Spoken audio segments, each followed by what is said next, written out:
everybody. Yep, it's Wednesday. Welcome to the Witches Movie Coven. Grab your goat, grab a drink. But don't grab your blanket. It's just too hot outside. Save that for a couple of months. And let's talk movies with us, or as in today's case, television. Today's movie is American Horror Story, Coven, of course. And I am Patti Negri. I am one of your hosts, and I'll let everybody introduce themselves today. Heather.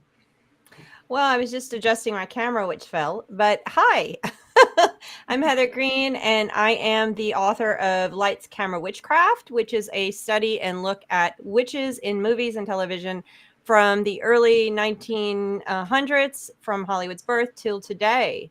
And so I look at the representation of magic, witchcraft, and witches. Oh, and Courtney has my books. Thank you. I'm also a practicing witch and a journalist and what else? I don't know. Some other things. A mother. I don't know. Lots of titles, lots of hats, and a Gemini. Yeah. So, and Courtney. That's me. I am Courtney Buckley. I am a lot of things as well. I work in Salem, telling people about Salem history. So I love especially that there's scenes in this movie that I can talk about tonight, or not movie, but show that I can talk about tonight, having to do with that. I am Ghostbait on Scared and Alone. I am a practicing witch. I'm not very good at it. I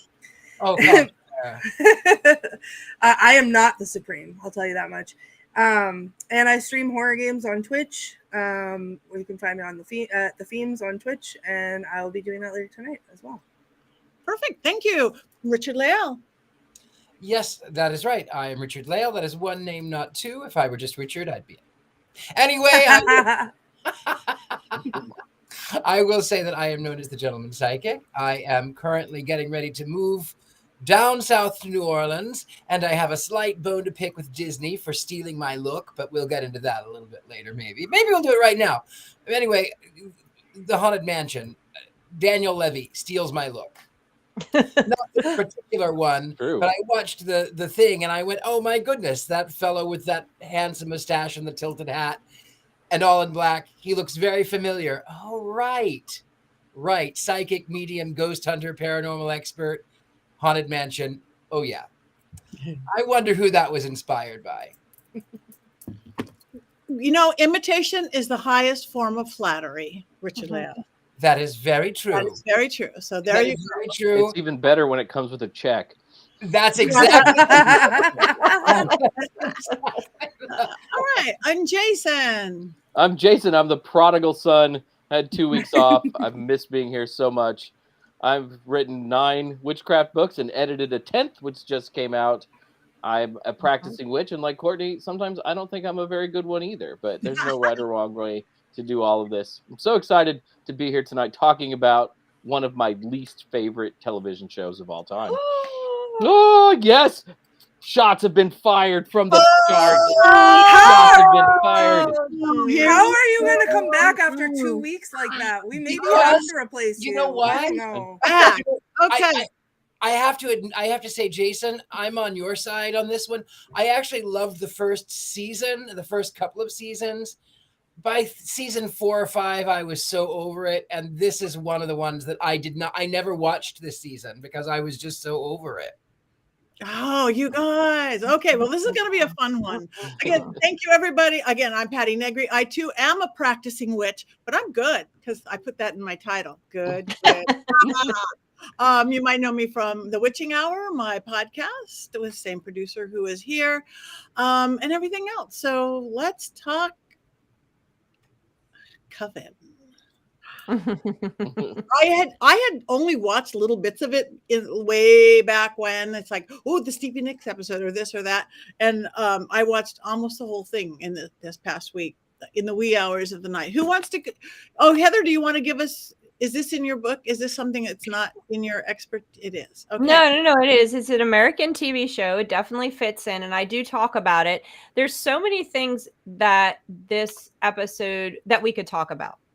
It is chocked full of pieces. I don't even know where to even begin on so many levels, whether we're talking about, it hits so many points. It hits the point of depiction of witchcraft as something that is distinctly part of the feminine and female agenda, cause, psyche, oppression. It hits all of those points in sometimes in canned ways and sometimes in new ways. It hits on witchcraft being a function of, or magic being a function of oppression, with the representation of race, hitting that hard and not backing down from that discussion. It gives us history. It gives us representations of voodoo. It gives us representations of Black witches that are not othered. It also gives us a lot of social and cultural things like Stevie Nicks and wearing black. And I mean, there's just so much. And then, of course, all of the witchcraft iconography that it hits. It hits the snakes. It hits the voodoo dolls. It hits the talking boards. There's so much that is done that's packed into this that we could have 5, 6, 10, 15 episodes on this, in my opinion. But in terms of context of when this was released, we're looking at a TV show that was released at the pinnacle or the beginning of when witchcraft movies and films were once again popular. So it's the third wave. So the first wave, again, if you've read my book or have listened to me talk here, 1970s, you had the first wave. 1990s, second wave.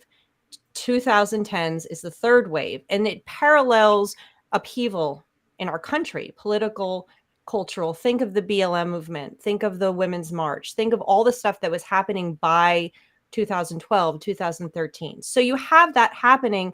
This show hits the mark there. You have Salem. You have Beautiful Creatures. You have a number of witchcraft films and TV shows that are reinventing our history, that are re-examining our history, re-examining the stories we tell each other. Here is a story that's reinventing Salem's history. Here's a story that's reinventing and re-examining our racist history of America and also New Orleans history. So that's what a lot of these witchcraft films are. They were taking what we know about witchcraft, about America, about history, about our stories, our folklore, and just throwing it up in the air and re-bringing it together to reinvestigate. So it's a really important TV show in terms of witchcraft films and culturally. So I keep saying film, TV show. And on top of that, I think this one and Salem and several of the others were some of the first TV shows that really got horror done really well as a TV show. That didn't happen in the past. Most horror TV shows were pretty pathetic. This is not. So I'll leave it there and let's discuss. There's so much we can talk about in this TV show. Okay. Anybody want to go first? Me. Okay, Courtney, go. Okay. So I'm a huge fan of American Horror Story. I watched it when it came out, as it was coming out, so week to week.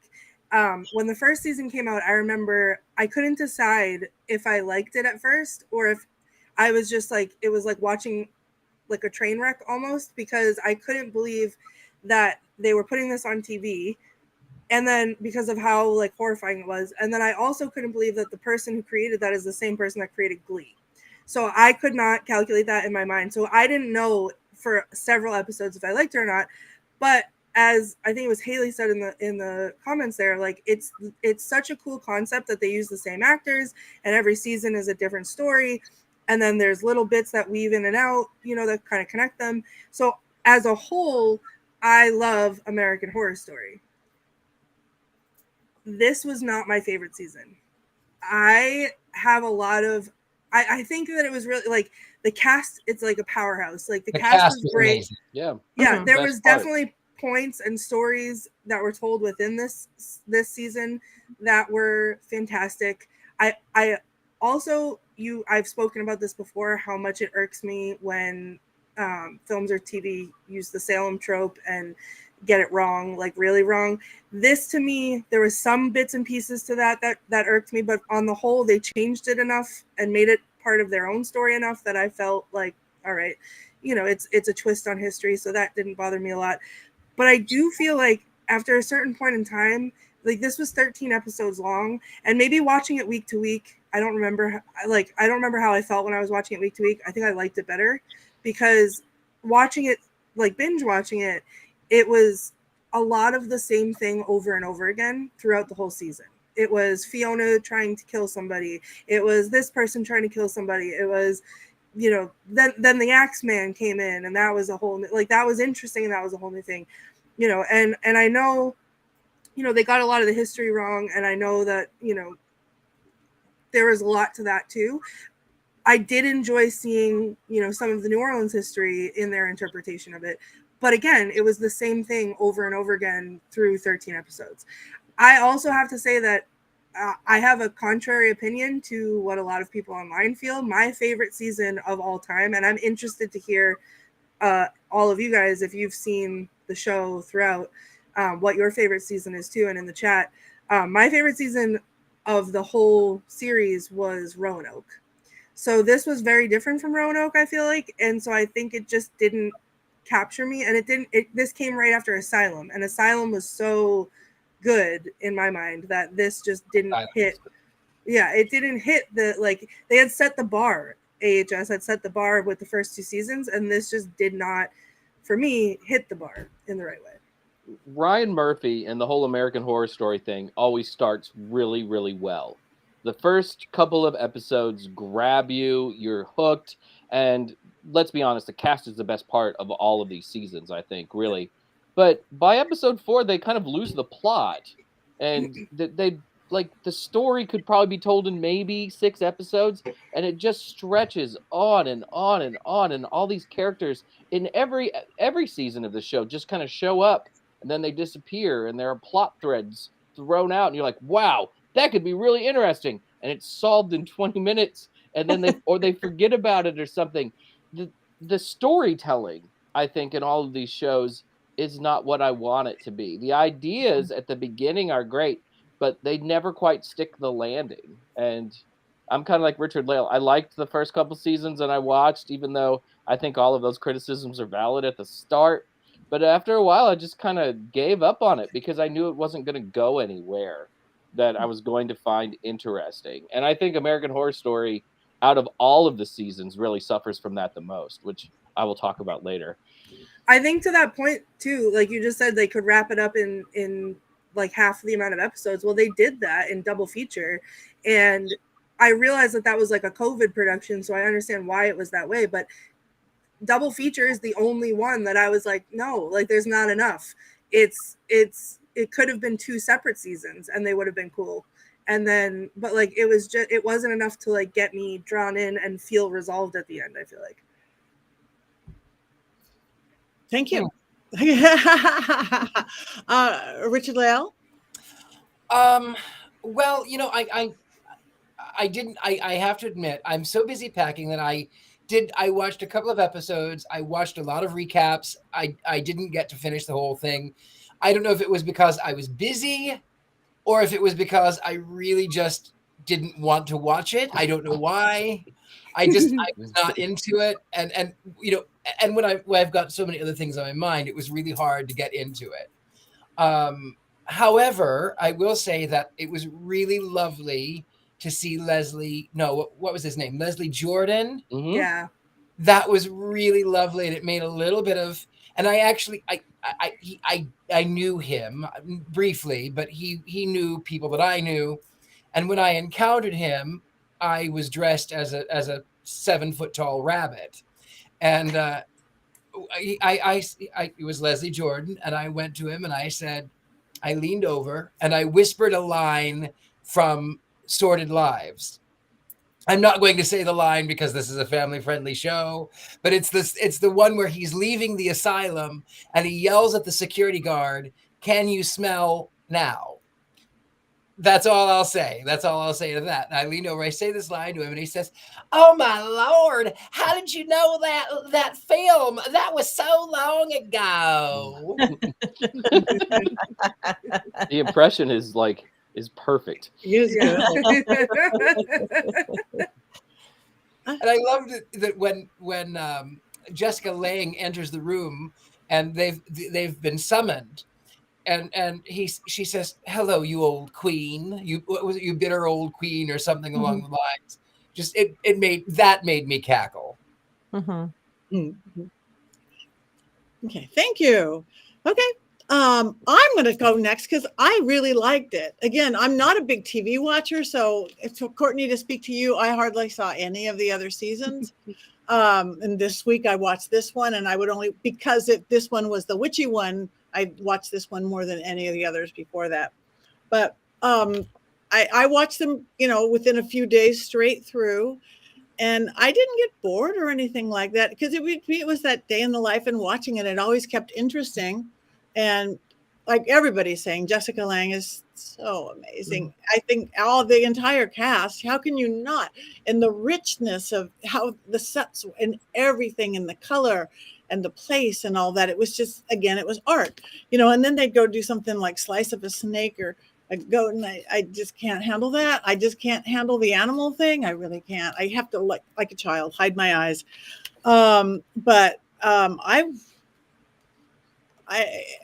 It was great. Weird representations, great representations, bad representations. And for entertainment's sake and there's a little bit from a horror perspective point of view of witches. I should watch a couple of witches are in that season too. Oh, okay. I'll watch that one too. I only watch. Don't watch that one. Don't watch that one. Don't watch. We're going back and forth. I had a bunch of other things I was going to say, but I can't remember they were. But I only remember one quote ever. Oh, the quote. My only quote is, "Don't make me drop a house on you." I love that. I have a list. I love the quote where she tells everybody to dress in black. I'm from New York, so that's like just a thing. That's what you do. And so I was like, oh yeah, I get that. Yeah, I know witchy thing. But for me, just getting past just giving you guys stuff, I actually enjoyed it. I have not seen the other episodes because when this came out, I was over my head watching witchcraft movies. So there was no time for me to watch the other episodes. And I just, with kids and everything, I never went back to American Horror Story. And I do love horror. So I don't have a comparison in terms of the other episodes of American Horror Story, but I do enjoy this. And I did enjoy it.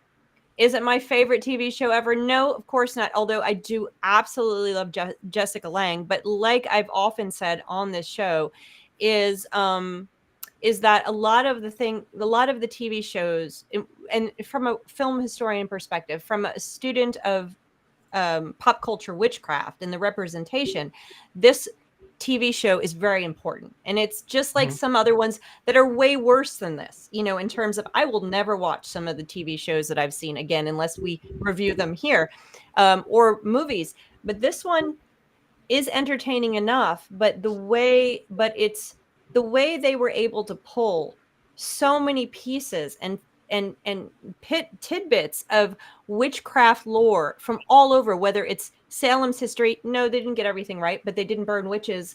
They didn't say Salem burned witches, which is always the biggest complaint. And Courtney, I just have to tell you that Salem residents, and I don't know if I've told you this in the past, but Salem residents in the 1910s were writing into the newspaper when any movie about Salem hit the screens. And this is black and white, 1910s, 1920s. They would write in complaining. There's actually like production documents about that particular fact. I'll have to share them with you some point, because that's what I do now. Yeah, that's Salem residents were on it with Hollywood way back for 100 years ago. But they pulled the tidbits in.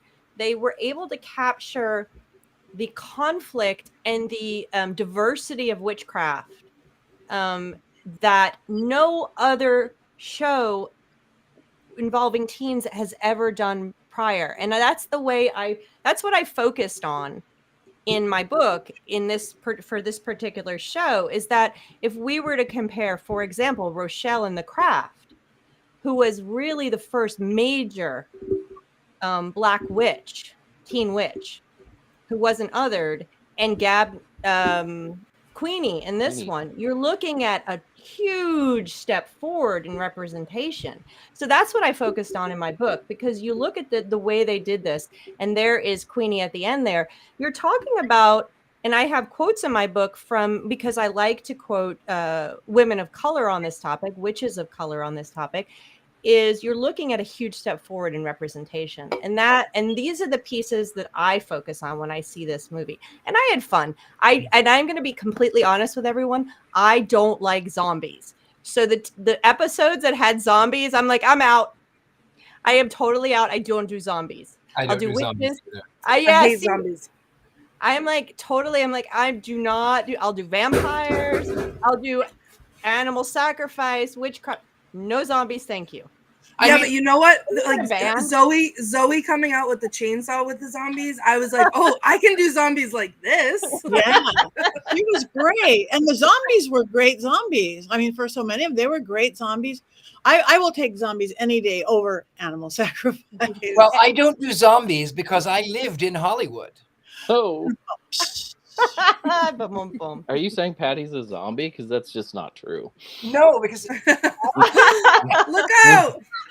I have to say is that I don't know how many years ago, Hollywood came to Atlanta, and it was a big thing. And so I was doing some background work, and I got asked to be a zombie in one of the first episodes of The Walking Dead. And they gave me the thing and said, come be a zombie. And I was like, absolutely not. I am not doing it. I am not going to be a zombie. I just can't be involved in zombies. Sorry. I one of the big premieres, this was years ago, and it was one of the big zombie movies that were funny, and I can't even think who was in it. I don't know. My brain's gone. But I was hired to be a zombie at Grauman's Chinese on the red carpet, and we kind of were the zombie version of the people. I actually was the queen as a zombie. Queen and zombie. The then real queen of England and a zombie.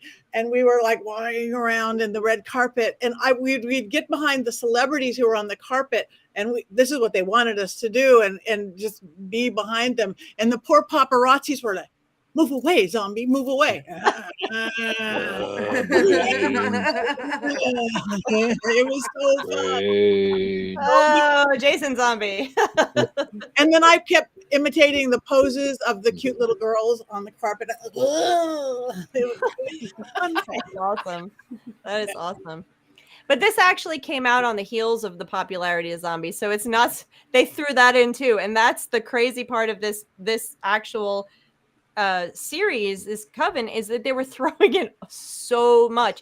And sometimes that can really be a detriment, where it goes, okay, this and this, and it's like everything but the kitchen sink. But it actually worked. And now the zombies, I think the zombies worked only because voodoo is largely been connected, and Vodun and Haitian voodoo have been connected to the zombie pop culture phenomenon to their detriment. And so there is a legit connection, magical connection, religious connection, but of course Hollywood and pop culture and have. Scooby-Doo on Zombie Island. Yeah, there is but and that's a study that I'm working on right now. So that's a whole nother thing on that connection and the representation of voodoo. But the zombie piece is connected legitimately. It wasn't just like, okay, well, it's popular, let's throw it in because it's horror. So that is connected, and they did actually throw in just a ton of different things, which is fascinating. Oh, I see that. Oh, I see that. And they did that too. Some of them, though, are so garbled, though, as to be offensive. So when this show came out, I was working on a workshop about magic in America for like 1820 to 1950. That's really inconsequential. But part of it was about Marie Laveau, because Marie Laveau, it was not just a real person. Marie Laveau is also a figure of folklore, but importantly, she was a real person. And having Angela Bassett play Marie Laveau, fantastic. Yeah. Angela Bassett's great. Absolutely. Angela Bassett is always the best part of anything that Angela Bassett is in, even the Black Panther movies. However, that's true. To turn Marie Laveau into somebody who steals babies for immortality, Marie Laveau, who was, by all accounts, a very good woman, is maybe this is why I hate this show so much sometimes, because that portrayal makes, you can tell I'm a little mad. It makes me angry. She was a real person. She deserves to be treated better than this. There is nothing historical about that representation of Marie Laveau. And Jason, I'm completely going to echo this, and this is what I was going to say a few minutes ago, is that the biggest problem that I have in if I step out of the film historian, entertainment category and just look at it from a witchcraft perspective, witchcraft is not treated positively at all. All witchcraft, all witches, and whether it's voodoo magic or the Salem magic or however they are all treated like a bunch of vindictive women. They don't, and all the magic, with the exception of a few instances, is negative. It's it's angry, it's violent, it's and that aspect of it, we can chalk it up to entertainment and horror, but that is, problematic. That is problematic in representation. If we were just to, dice it out, there are advances in representation, as I noted, but that is a problem. Exactly what you're saying. That is a problem, and it gets frustrating. I'm like, these people, they did more than just, slice and dice. And I also, on a side note, I was pretty offended by the portrayal of Papa Legba as sort of evil demonic entity. And voodoo is a closed practitioner. You have to be initiated into it. I'm not. However, I do have a great respect for voodoo. I have a great respect for the religion of voodoo. And I actually have encountered Papa Legba. This is before I moved from Pasadena. I always did rituals at the crossroads. And one evening, I went out for a walk, and this crow was flying with the car. I went out for a drive, and then I went out for a walk later. The crow went with the car, and I went, that is so bizarre. And then I went out for an evening walk, and I walk around. I come back to the crossroads where I was, and right down the middle of the street is a man of color with dreadlocks, with a tall straw hat. He's got a bottle with him, and he's dragging a cart. And he looks at me, and it's like midnight in Pasadena, little old Pasadena. And this man does not have any pupils. He doesn't have any, and there's no iris. His eyes are white, and they shone at me. And when I saw him, I was taken aback, and I was with a friend, and I said, let's just go. Let's get in the house, because that man is not, that's not a person. That's a Loa. That's Papa Legba. So, in my interactions with him, he's always been a gentleman. I would not think that he would be someone who would demand the sacrifice of babies.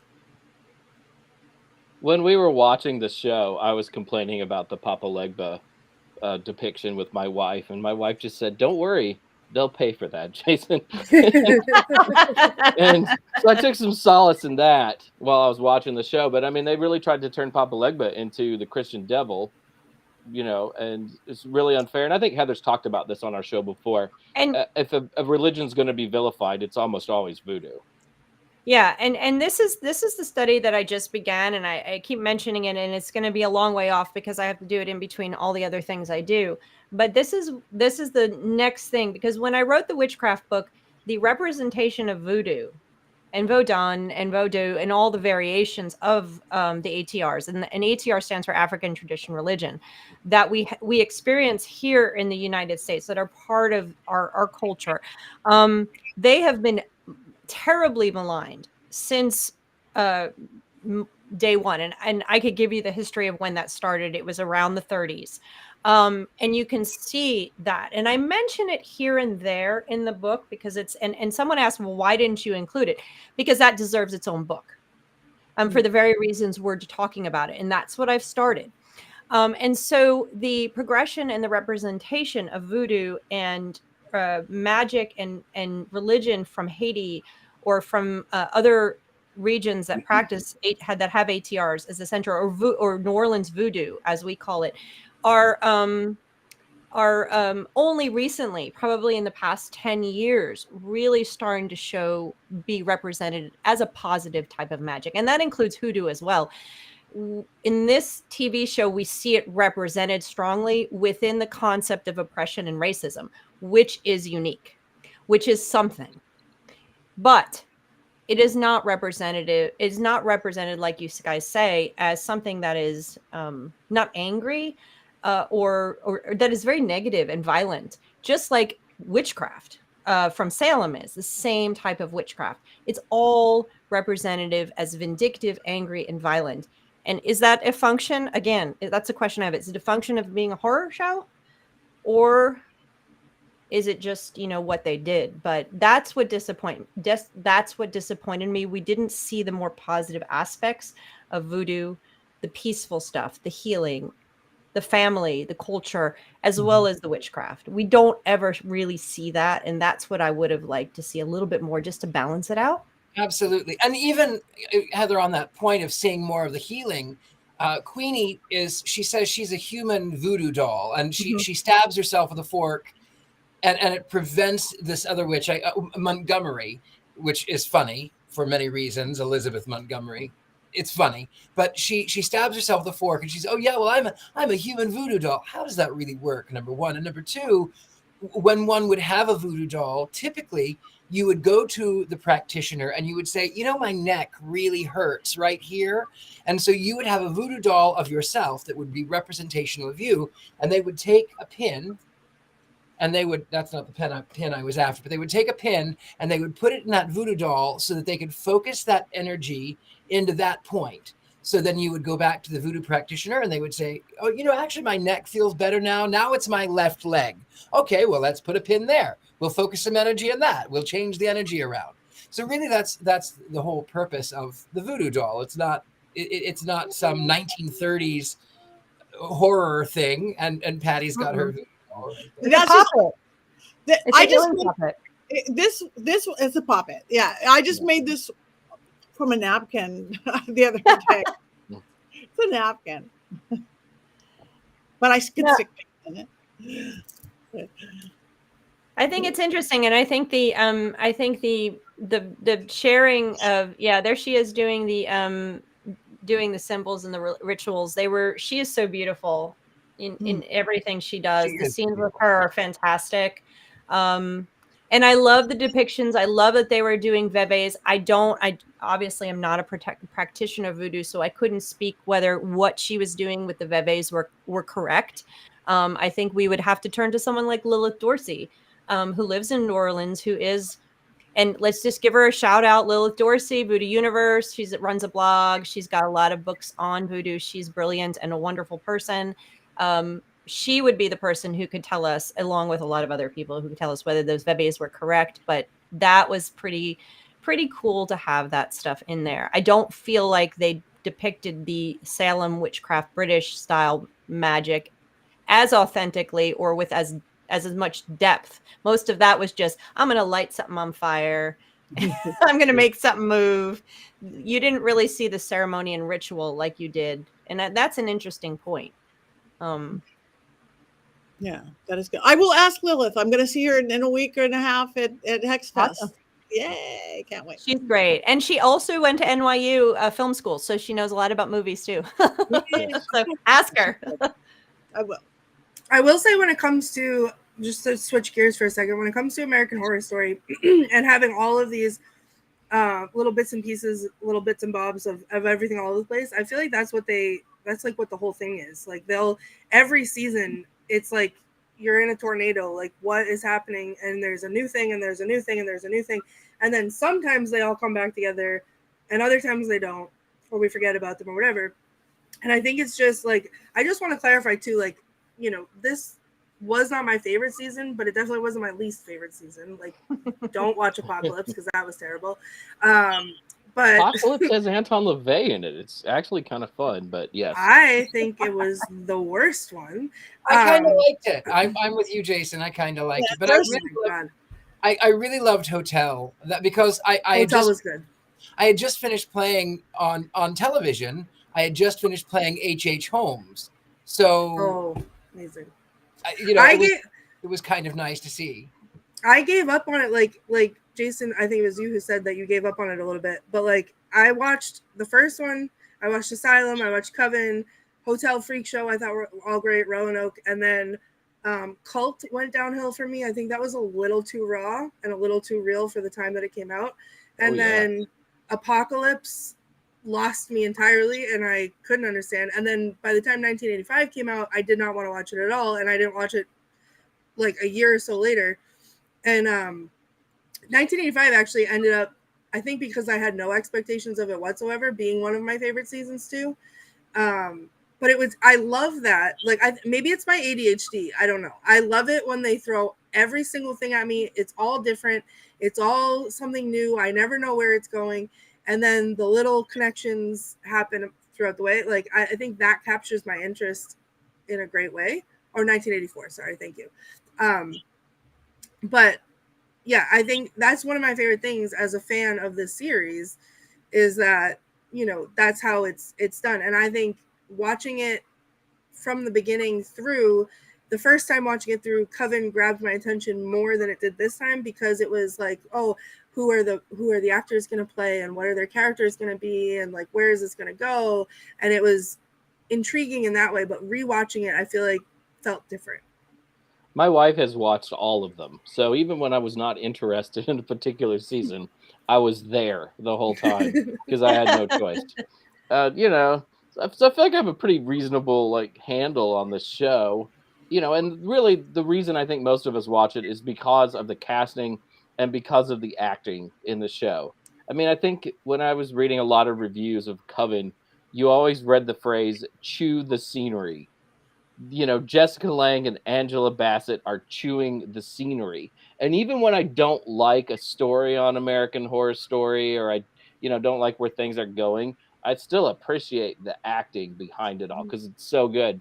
And it's so much fun to see how versatile all of these people are in these shows, whether it's Sarah Paulson or Angela Bassett or Jessica Lange or whatever. And in Coven, we got Kathy and Jimmy. I mean, it's a plethora of riches. And Evan Peters, I love Evan Peters. Mm-hmm. Yeah. And then Ryan Peters gives them range too. Like they get to exercise that range every season and do crazy things, and I love that for them.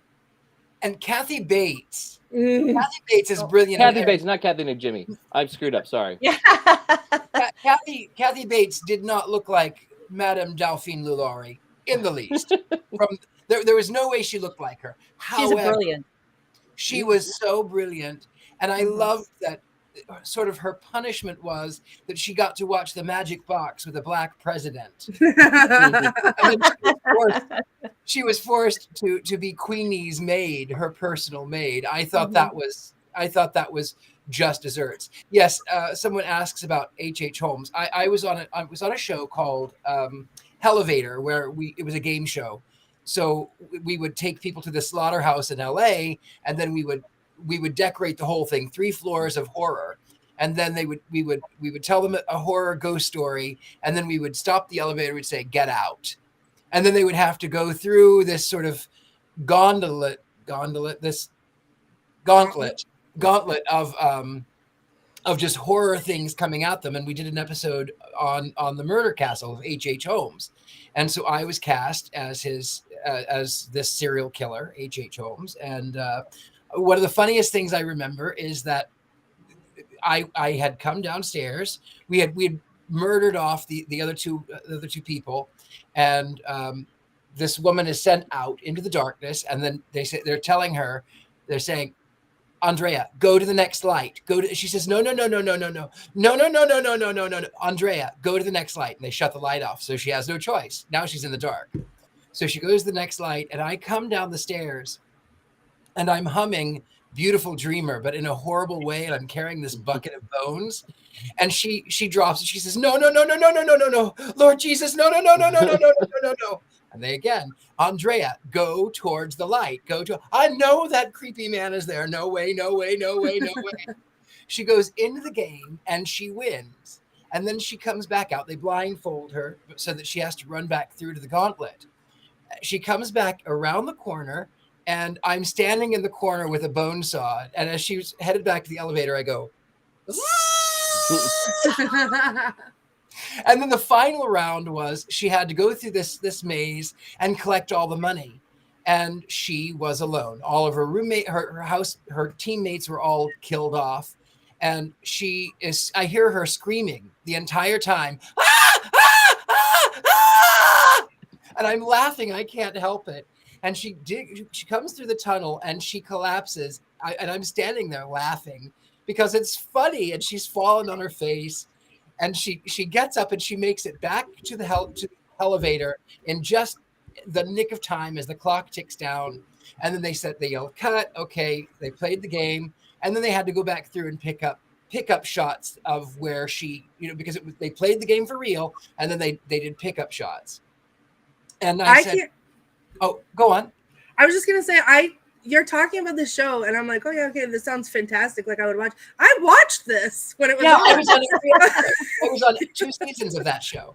Anyway, wow. So she comes back to the. I tell her. I said, Andrea, I am so sorry. I didn't mean to laugh at you. What was so scary? And she says, well, first there was that woman came crawling out at me like a spider, and then there you were laughing at me, and you were scary. Well, yes, I played H.H. Holmes on that. And then the next year, they did American Horror Story Hotel. So it was kind of nice to see another portrayal based on the serial killer H.H. Holmes from the 19th century. Love it. Can I tell you guys my favorite quote from Coven? Yes, yeah. you have many quotes, I'm sure. I have multiple for sure, but my absolute favorite, because I hate the phrase "man up." I hate that. But in this one they say witch up. And I was like, yes, like I want that tattooed on my face. Like I think that's amazing. So that one was my favorite. I have a couple other ones. This Coven doesn't need a new Supreme, it needs a new rug when she killed her on the rug. That's a good one. And then I also for Heather's benefit wrote, of course, the doll attic. Which was my favorite part. Your fashion faux pas gives me nightmares. And then another kind of strong quote for me was, the only thing in this whole wide wicked world that you have to be afraid of is me. I thought that was awesome. That's a good quote. I have to chime in about the doll situation in this movie. I tell you what, there's several things that distracted me outside of, the film historian person and all that stuff that I've already mentioned. When they go up and show the big closet of dolls, I was literally wanting to, and I didn't because I had to, back then I wasn't thinking about it and rewatching it. I didn't have time, but to stop it, I'm like, ooh, is that an Arambe doll? Oh, wait a minute. Is that a Madame Alexander? Oh, wait a minute. I want all those dolls. Like, I was like so having doll envy for that closet. I was all with that. That just totally took me out of the movie. And I'm like, dreams come true, but not the teapots and not all the other stuff, just the actual dolls. I'm not doing tea parties with my dolls. I've already been warned by my partner that if he comes home to a tea party with all the dolls, he's going to turn around and go back to his office and maybe not come back. I do tea parties with my dolls. Well, you know what, Richard-Lael, I think that's so wonderful. And we'll talk about that another time because that is good. Do you dress like a baby while you do it though? I absolutely do not. Oh, him. Oh, Richard-Lael. Yeah. Do you see me? This is how I always dress. Right. Whether I'm a little bit different. Whether I'm underneath my Mr. Satan car or whether I'm checking the mail, this is how I dress. Well, Richard-Lael, I had 5 baby dolls in the freezer the other day in parts with other things, and so my children would open the freezer door to get something out, ice cream, and there were bagged like dolls parts in the freezer getting clean. Don't worry, Patti, they were clean. They were getting cleaned. In a freezer? Do you put dolls in a? I'm a doll. Why? It's putting things in freezers kills bacteria. So you can put pillows in freezers to kill bacteria in stuffed animals, in pillows. It kills bacteria and stuff. So if you get a stuffed animal, you put it in the freezer. You know what also does? soap. You can also wash things. No, you can't wash Until- everything. So freezers? Does the freezer also give it an exorcism? No. Oh, That it does not. It just kills the bacteria. It doesn't kill. It doesn't not the remove the ghost. spirit. I mean, as we sit here right now, Not a Doll is winking at the Richard-Lael Yeah. story. See, Don't not you put me in the don't you freezer. call attention? No, don't you call attention to that. That is So- funny. Ugh. The other thing that came to my mind, that shot into my mind during this, which is kind of gets back to they threw everything but the kitchen sink in this, and I was mentioning this earlier, how they capture the witchcraft related to women's conditions and causes and concerns. They really did a really good job of what I call bringing in the Lifetime for Women subject matter into this really quick on, which I always joke about, because if you're going to make a Lifetime for Women movie, you got to have issues with birth and pregnancy, cancer, love, and teenage girls. And, so they did all of that within 2 episodes. You had someone with cancer, someone struggling to get pregnant and having problems with their husband, teenage girls struggling with each other, and then women fighting. I'm like, they just hit Lifetime for Women, like movie, get on. I'm like, pow. So, most witchcraft movies don't hit all of those points. Oh, and aging. There you go. Add that one into the bucket. Aging Pow, was we good. got I that like one that. into the bucket. Aging issues, beauty issues. They hit every single subject matter that Hollywood likes to put in a movie for women. Lifetime should have done this. It was a life. I'm sorry. I just was laughing. I'm like, oh, cancer. Got that one in. Okay, we're good. Minus the blood. Minus the blood. And witchcraft movies always do relate to Hollywood, in Hollywood language and Hollywood's tradition, relate to women's issues, whether it's aging, beauty, all the stuff. And I do lectures about this, but this one, like I said, brought every single piece in. Every single possible thing that is in a Lifetime for Women movie was put here. So and Stevie Nicks. And Stevie Nicks. And look, and the fashion, you have all the fashions women could possibly ever want. All in one. So it really is. And you just needed Judith Light, and then it would have hit all of the Lifetime movie tropes right there. Just was waiting for that. That's funny. Yeah. If we had feminism and issues of slavery, leaving your man getting taken away from you, suffrage, women being murdered, raped. You had rape in the first or second episode. Every single thing that a Hollywood movie does Hollywood does to a woman's movie, let's call it that for better or worse, was in Coven. Right. Maybe that's why you and I liked it better than everybody else, but Courtney didn't like it as so much, but I don't know. I liked it. I just didn't love it. It wasn't, but I'm spoiled because I've seen all of the other ones, and that's the difference, I think, is that there's better. All of those people, as fantastic as they all are, they've done better. Like the story has been better. I feel like it could have easily been one of my favorites, but it didn't live up to the bar that was set before that. Well, that's, the storytelling is one thing. I'm just talking about the pieces they threw into it. Yeah. Absolutely. And I think it's too much. And, throwing all these things in one thing can be too much. You don't have to capture every single trauma and issue that women in modern society face to create a movie that is meaningful about women and magic at all. Mm-hmm. They did that with everything. They did that with the magic, the representation of witchcraft. It was like they took everything, they got a big basket and said, let's do it. Everything more. Oh, over here. Let's get that in. What more? Hold on. They did all that and they forgot the plot. Like they did all that and they did the plot was the same every episode. It felt like it was who is Fiona trying to kill now, and Well, there were so many great ideas. I mean, it could have been a show about the school for students learning witchcraft. There's no schooling going on at that school. That would have been a really great show. The only time it's an academy is in some flashbacks. there's a whole subplot with witch hunters for 2 seasons, which could have been an entire season in and of itself, and it gets resolved really quickly and is not as interesting as it could have been. It always felt like they were setting up the voodoo practitioners to kind of battle the witches, and then they kind of forget that midway through. And I think that's one of the problems with the show is like you have this stew and there's just too much stuff in it. Like you can overdo things, and One note that's too what many. they did. Too much salt. Yeah. I don't know. I like a lot of salt. More is Not more. enough. Not enough soap. Too much freezer. Wait a minute. You don't clean things in the freezer. You put them in there to kill living bacteria when they're stuck in your pillows and stuffed animals.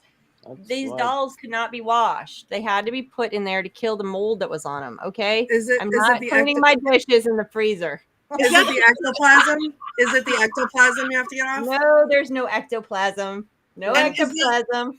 And is that the freezer that your family's food goes in? No, it's Is it the other haunted freezer. food? No, it's the other Oh, is freezer. it the body It's a doll freezer. Yeah, we won't talk about what else is in that freezer. How's that? You know, I want to tell you, speaking of which, I love my men like I like my coffee, ground a bit and stored in the freezer.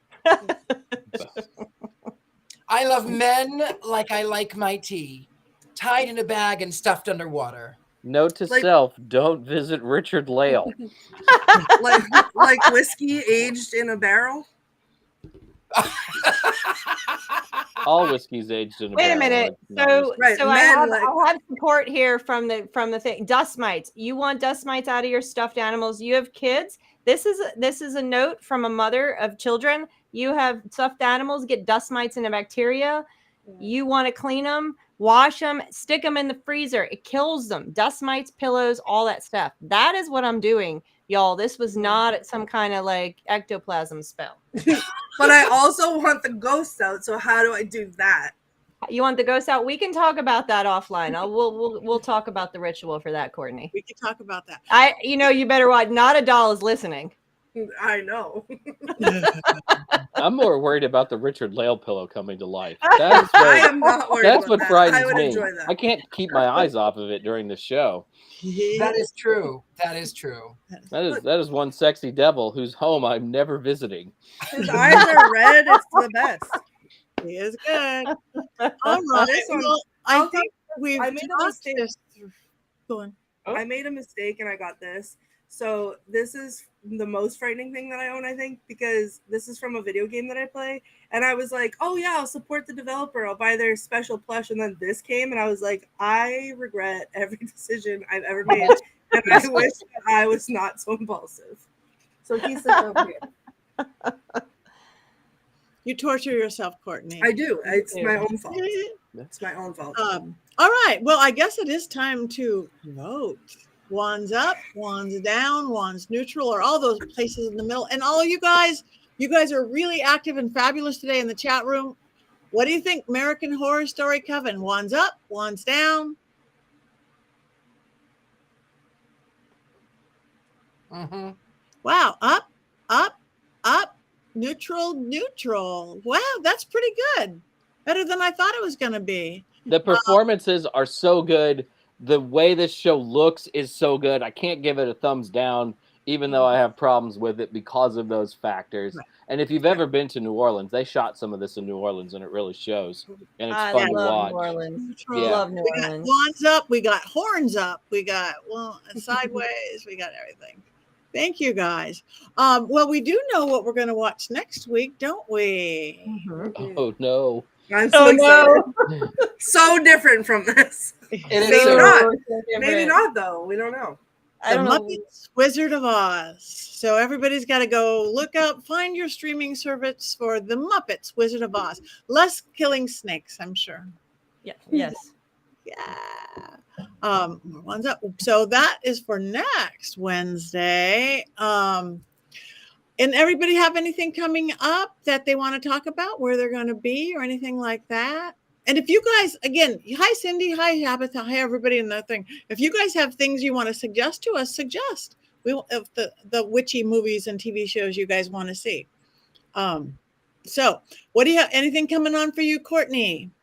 Not a lot right now. I will be in a little bit after this, probably around 10:30, 10:45-ish tonight, Eastern Standard Time. I'll be on Twitch playing some ghost hunting games with some friends, scaring the crap out of myself and screaming.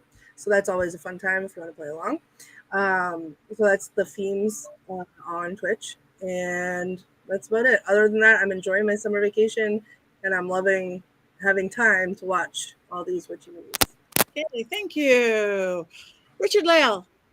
I will be in Atlanta on the 2nd for the Debauchery Ball, where I get to meet the amazing Heather Greene.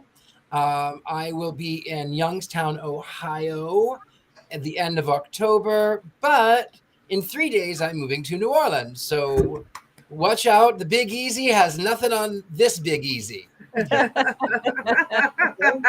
think that's the t-shirt quote for the night.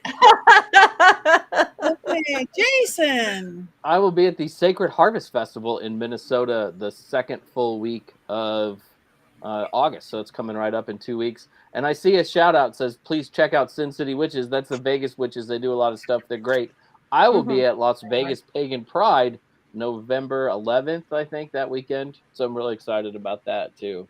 Always traveling, keeping me away from my favorite coven.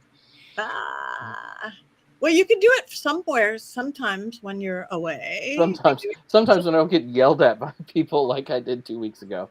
All right, Heather.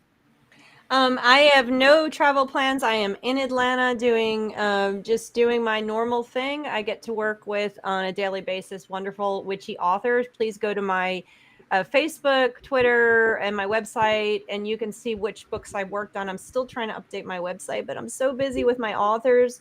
We've got some really good books coming out for witches and witchcraft and all that stuff. So I always post what I'm working on there, as well as my own stuff. But school here starts in 1 week. And I've got children. Courtney just looked up like, what? Yes. It's too soon. Yeah, school here. So, and I still have children. So I am here home in my home office doing stuff, coming here this is my big thing, is coming here every week to be with my coven here, and then doing, of course, my journalism. So check out my website if you want to see what I'm working on, and reach out to me on social media. Perfect. Thank you. Somebody brought up Mayfair Witches. Did we do Mayfair Witches, or we haven't? We did. Yeah. We did Mayfair. Okay, so yeah. All right, I am going to be seeing Richard-Lael. I'm going to be at Hex Fest in New Orleans, August 11th through 14th. Then I'm going to be filming in the same area. Then I'm going to be at Michigan Paracon, August 24th through the 27th. I'm doing a whole witchy weekend in Albuquerque, New Mexico in September, and also have Massachusetts Mass Paracon in September. And then October, all hell breaks loose. Or heaven, or everything else in between. And I'm everywhere. So same thing, website, pattinegri.com. You could find my real social medias. You can find where I'm going to be legitimately. And I think that's it. So, we have 2 minutes. We cannot cackle for 2 minutes. You're gonna love Hex Fest though. It's really fun. You're gonna have a good time. My first time. I'm really excited. I'm surprised. Most people don't have it. I've got 3 workshops and a panel, and I'm vending, and it's a lot of work. You were super we promoted your power panties at Mystic South, and they were a big hit. I mean, I don't know if anyone bought any because I didn't go around and take a survey, but it was the talk of the town. People were chatting about it. So just to let you know that know if your ears were buzzing a little bit, but power panties were a subject at Mystic South this past 2 weeks ago now. Well, I'm just getting ready to make some postcards, hopefully less blurry than my 28,000 postcards I made for this show and everything else. But I'm getting ready to make some postcards. And I will have those. So yeah, Patty's Power Panties, change your underwear, change your life. Yep. That's what my new postcard is going to be. So cute. And I did some modeling, and yet I did not make the postcard. It's very sad. Well, you haven't sent the pictures of your power panties. Yeah, I think they've been burned by certain parties just for the betterment of society. But I will send more.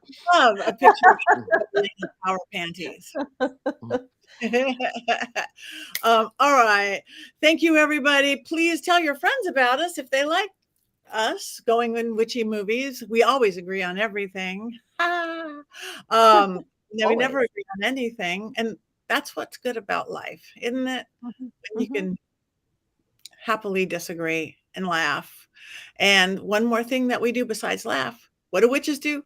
1, 2, 3.